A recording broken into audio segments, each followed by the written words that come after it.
آیت آ رہی ہے وہ پھر عظیم ترین آیات میں سے قرآن مجید کی، یا ایھا الذین آمنوا کونوا قوامین بالقسط شہداء للہ ولو علی انفسکم او الوالدین والاقربین ان یکن غنیا او فقیرا فاللہ اولی بہما ولا تتبعوا الہوی ان تعدلوا وان تلووا او تعرضوا فان اللہ کان بما تعملون خبیرا۔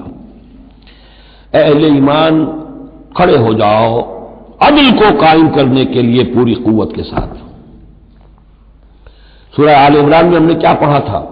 اللہ قائم بالقسط ہے، شاہد اللہ انہ لا الہ الا هو والملائکۃ واولو العلم قائما بالقسط۔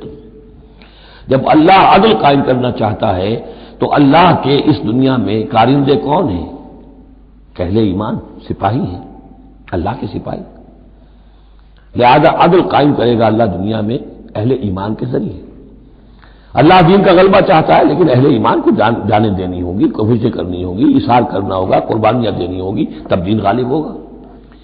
لیکن یہ اندازہ کیجئے کہ کس قدر اہمیت ہے عدل و قسط، یہ جو سوشل جسٹس کا معاملہ ہے، جتنا زور اسلام نے دیا ہے بدقسمتی سے آج کا ہمارا مذہبی طبقہ اتنا ہی اس سے بے بہرا، سرے سے انہیں پتہ ہی نہیں کہ سوشل جسٹس کی بھی کوئی اہمیت اسلام میں ہے۔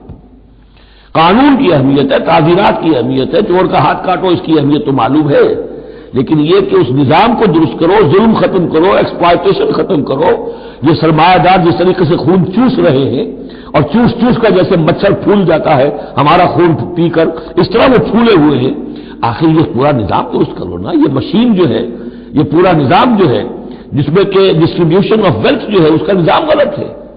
ایک ایسی چکی ہے کہ آٹا پیس کر ایک طرف ڈالتی ہے دوسری طرف ڈالتی ہی نہیں، ایک طرف بھوک ہے، کاد الفقر یکون کفرا، یہ فقر جو ہے یہ تو کفر تک انسان کو پہنچا دیتا ہے۔ پہلے وہ نظام قائم کرو جس میں عدل ہو، جس میں ضمانت دی گئی ہو کہ ہر شخص کی، ہر شہری کی بنیادی ضروریات کی کفالت ہے جو نظام خلافت کے اندر ہے۔ پھر کوئی چوری کرے تو ہاتھ کاٹو، ضرور کاٹو، لیکن یہ ہے کہ قانون تو ہمیں معلوم ہے، بحالات موجودہ آپ وہ قانون نافذ کر دیجیے، فائدہ ہوگا حرام خوروں کو، بلیک مارکیٹوں کو، جنہوں نے کہ حرام خوری سے دولت جمع کی ہوئی ہے۔ چور کا ہاتھ کٹے گا تو وہ پھر پاؤں پھیلا کے سوئیں گے، انہیں ڈر کھائے کرا، فائدہ انہیں ہوگا۔ اصل شے یہ، میں یہ نہیں کہہ رہا کہ شریعت نافذ نہ کی جائے معاذ اللہ، لیکن یہ کہ شریعت شریعت ہے، دین دین ہے۔ لا جو ہے وہ سب سرو کرتا ہے سسٹم کو، قانون جو ہے وہ کسی نظام کو قائم کرتا ہے، مضبوط کرتا ہے، سب سرو کرتا ہے، اس کی خدمت کرتا ہے۔ جو سسٹم ہے نظام دین کا، اس کو قائم کرو، اور پھر اس کو قائم رکھنے کے لیے، اسے کنسالیڈیٹ کرنے کے لیے، اسے چلانے کے لیے، اسے مستقل کرنے کے لیے قانون نافذ کرو۔ یہ ہے جو کہ اصول ہے۔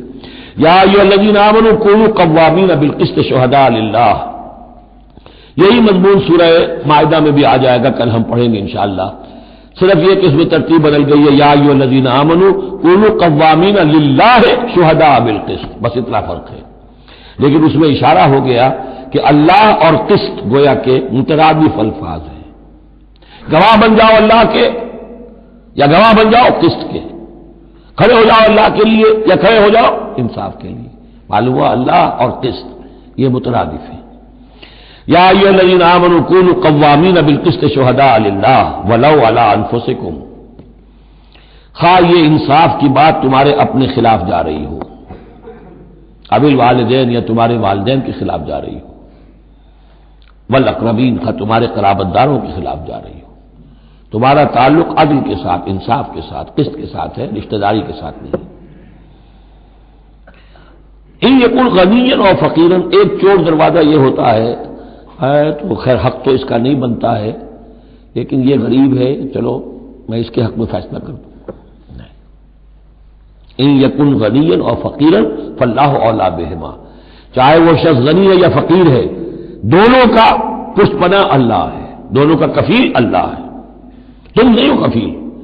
تمہیں فیصلہ کرنا ہے جو صحیح ہے، جو عدل پر ہے، جو انصاف پر ہے، وہ فیصلہ کرنا ہے، کسی کی جانبداری نہیں۔ وہ جانبداری نہ باپ کی کرنی ہے، نہ ماں کی کرنی ہے، نہ بھائی کی کرنی ہے، نہ خود اپنی کرنی ہے۔ یا ایھا الذین آمنوا کونوا قوامین بالقسط شہداء للہ، اللہ کے گواہ بن کر کھڑے ہو جاؤ اللہ کے حق میں۔ دیکھیے شہادت اعلیٰ، لوگوں پر گواہی، اور شہادت للہ، اللہ کے لیے گواہی۔ یہوہاز وٹنسز، اللہ کے گواہ، یہ تو ہمیں ہونا چاہیے، اللہ کے گواہ بن کر کھڑے ہو جائے، ہر حق بات جو اللہ کی طرف سے اس کے علم بردار ہوں، اور اس حق کو قائم کرنے کے لیے تن من دھن لگانے کے لیے اپنی کمر کس لیں۔ وَلَوْ عَلَىٰ أَنفُسِكُمْ وَبِالْوَالِدَيْنِ وَالْأَقْرَبِينَ إِنْ يَكُنْ غَنِيًّا أَوْ فَقِيرًا فَاللَّهُ أَوْلَىٰ بِهِمَا، ان کا خیر خواہ اللہ ہے۔ فَلَا تَتَّبِعُوا الْهَوَىٰ، تو دیکھو خواہشات کی پیروی نہ کرو، أَن تَعْدِلُوا، مبادا تم عدل سے ہٹ جاؤ کہ تم عدل نہ کرو، خواہشات کی پیروی کر کے عدل سے برگشتہ ہو جاؤ۔ وَإِن تَلْوُوا أَوْ تُعْرِضُوا، اگر تم زبانوں کو ادھر ادھر مروڑے ہوئے، بات جس کو آپ کہتے ہیں کہ اپنے الفاظ جو ہیں ان کو انسان جو ہے چوئنگ یور ورڈز، تو اس طریقے سے کہ بات کہنا بھی چاہتے ہیں کہہ بھی نہیں پا رہے ہیں، حق بات جو ہے زبان سے نکالنا نہیں چاہتے، غلط بات نکل نہیں رہی ہے۔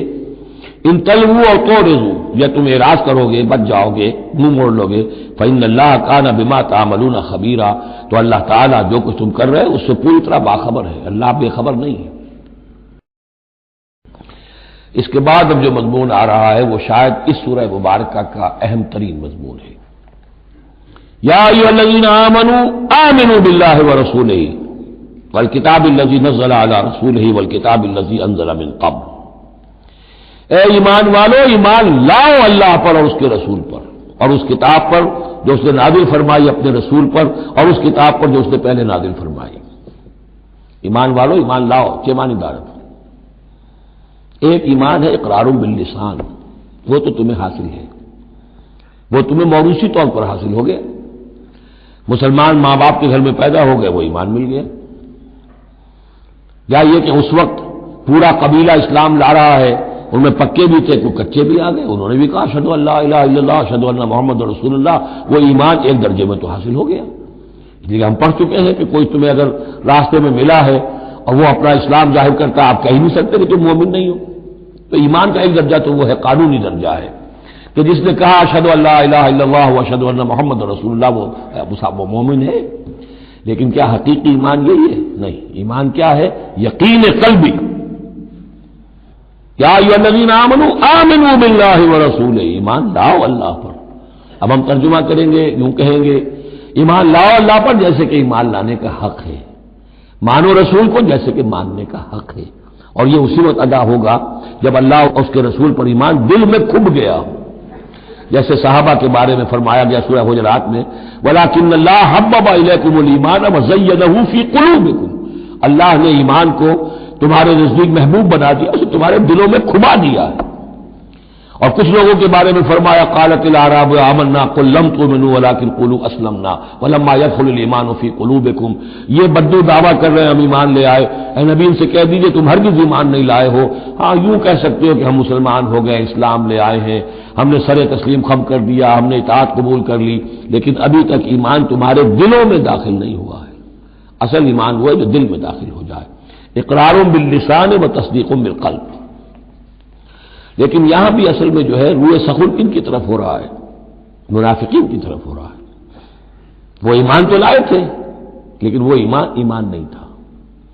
یا ایھا الذین آمنوا آمنوا باللہ ورسولہ والکتاب الذی نزل علی رسولہ، قرآن کے لیے لفظ نزل، والکتاب الذی انزل من قبل، اور تورات کے لیے انزل، اور اس کتاب پر بھی جو پہلے نازل کی گئی تھی۔